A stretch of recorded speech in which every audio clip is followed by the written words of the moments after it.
Hi, my name is John.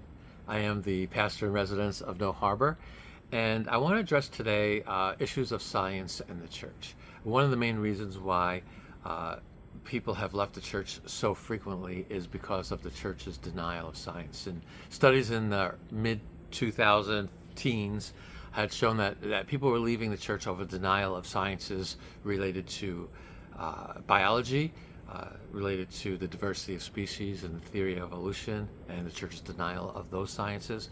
Also, sciences of geology and cosmology, which relate to the age of the earth and the age of the universe, respectively, and the church's denial over those types of sciences.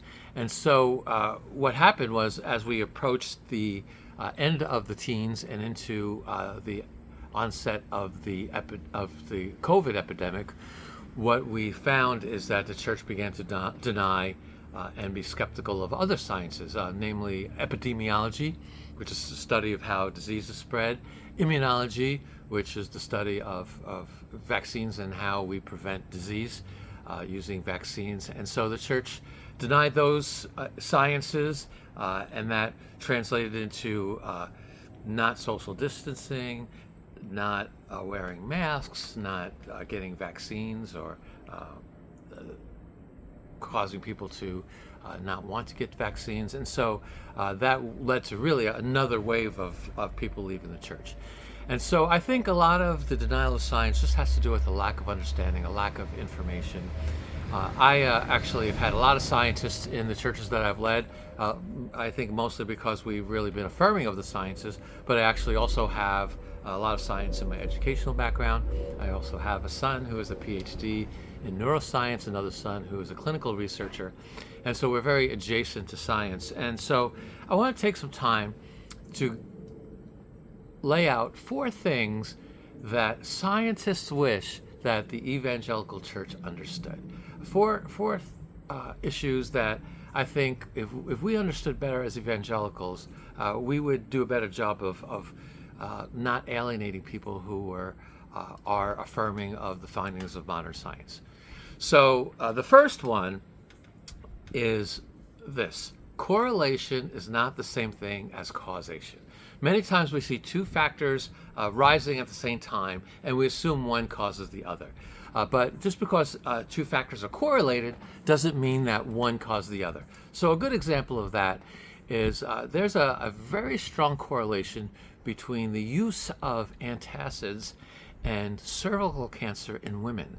And there's very strong correlation when women who take antacids at a higher rate have a much higher rate of cervical cancer. So we could look at that on the surface and say, oh, well, antacids cause cervical cancer. But again, correlation, just because there's a correlation between the two, and the correlation meaning the higher the antacid use, the higher the rate of cervical cancer, that doesn't mean that antacids cause cervical cancer. And in fact, it doesn't.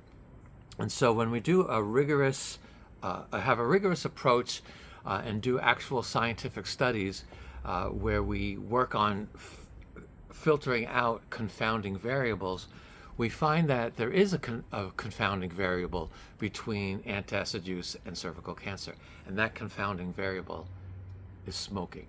And a confounding variable means it's a outside third factor which wasn't observed that actually has an effect on both of the other 2 factors. And so smoking actually causes a higher incidence of gastro problems, where people take antacids because smoking causes gastric distress.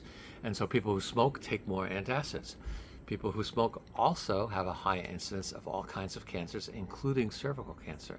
And so although there's a correlation between antacid use and cervical cancer, the cause of the cervical cancer is not the antacid, it's actually smoking. It's called a confounding variable, a third variable that wasn't observed at first. But when you do rigorous, peer-reviewed scientific study, and you work on controlling out the variables, you find that when you take out the variable of smoking, there is no correlation between antacid use and and cervical cancer. It's only when you introduce the variable of smoking. And so that's just one example. But this has been, there's been evangelicals who have cited correlations with respect to many issues that were used to deny science.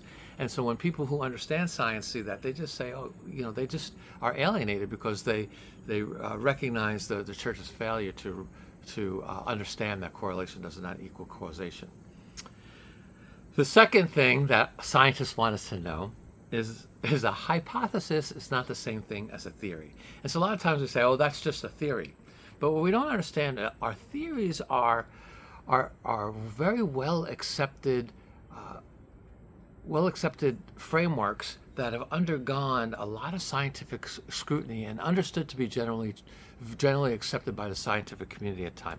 A hypothesis leads to a theory. A hypothesis, an educated guess based on observation, based on reading other literature, and we come up with hypotheses. But hypotheses need to be tested through the scientific method, through rigorous study and experimentation.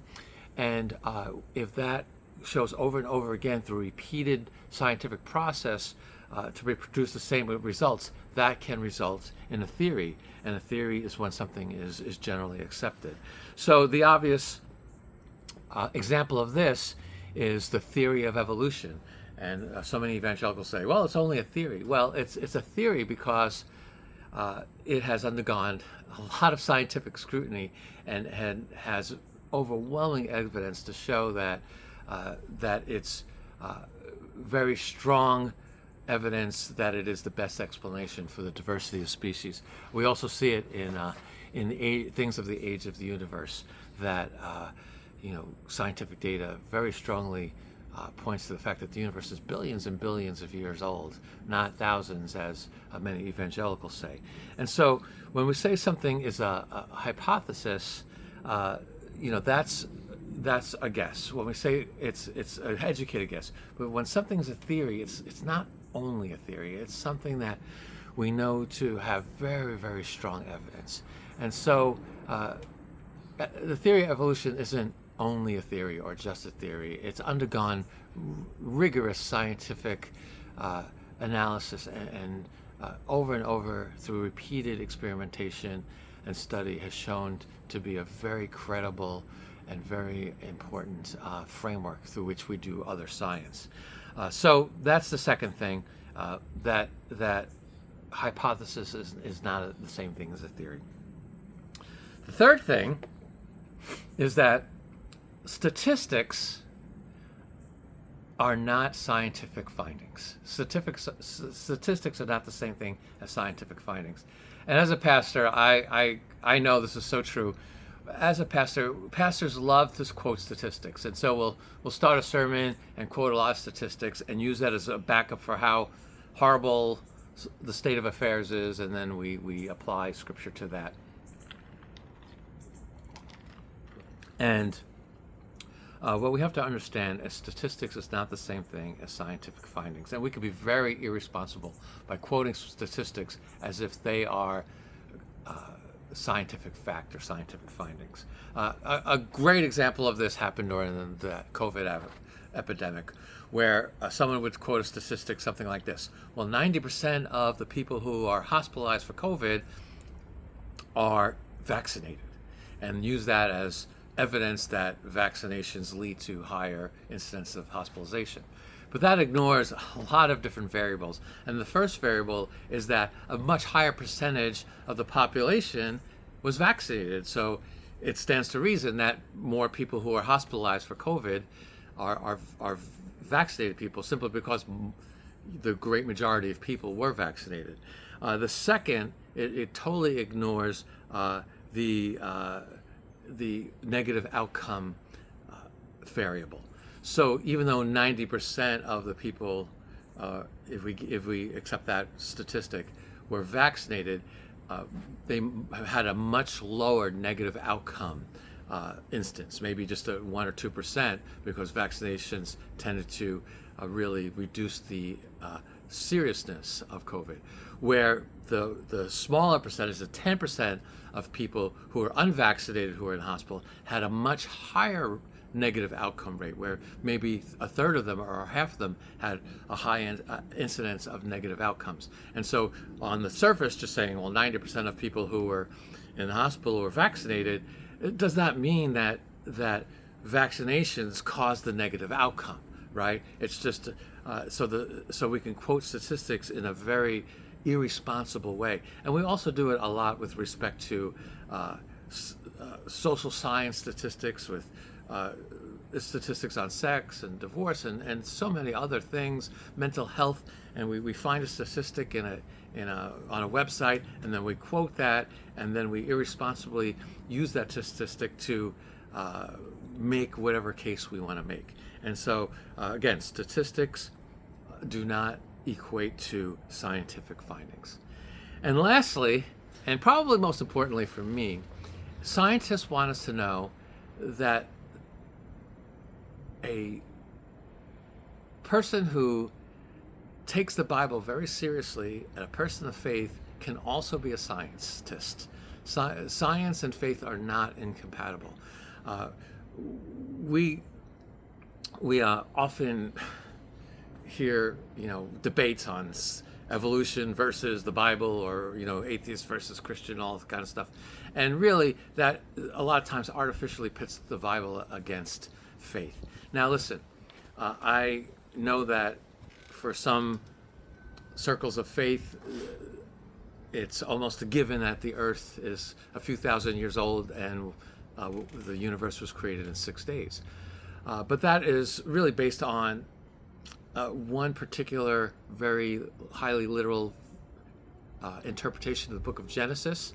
But if we understand science and the Bible as not in conflict, but speaking to two different issues, answering different questions. Science answers the question of what, how, right? Measuring cause and effect, where the Bible and Scripture talks to the whys and the purpose behind things, and why we exist, and what is our purpose, and issues of redemption. I don't believe Genesis was written, and even as Galileo quoted, the Bible wasn't written to tell us how the heavens go. They tell us how to go to heaven, right? The Bible, and even the book of Genesis, does not speak to the manner of creation. It's poetry that speaks to the meaning of creation. And so when we understand that the Bible and science answer different questions, then we understand that they're not in conflict with one another. They can coexist and even complement one another. And there are many scientists who are people of faith because they understand that Scripture is giving them something that science can't, which is meaning and purpose and why I exist, and who God is and who am I in relation to God, things that science don't speak to. I firmly believe that the Bible is not speaking to the age of the universe. The Bible is not speaking to the manner of creation and how species came about.